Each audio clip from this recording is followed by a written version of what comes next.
Puro tayo ng chicken. Dahil lagutom tayo.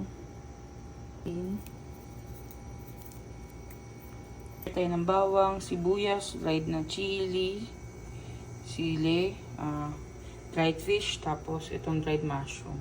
Yung gagamitin natin sa sabaw. Hey. Pit noodles yung gagamitin natin. Zopba. Yung dalawa na yan. Ayan. Ngayon ay tingnan natin. Oh my God. Medyo tubig siguro to. Tignan natin ng water. Para merong lasa. Tapos nilagay din tayo ng dried chilies. Tapos dried na mga fish. Kasi yun yung magiging para sa stock. Then, mushroom, dried mushroom yan, binabad na din yan. Onion powder. Hangin natin yung para makuha natin yung mushroom. Mushroom yung mahalaga dyan. Yun ang water. Sabaw.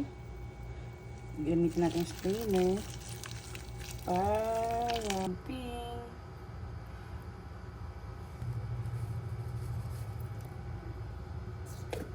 Yan. Hey, luto na po ang ating soba noodles.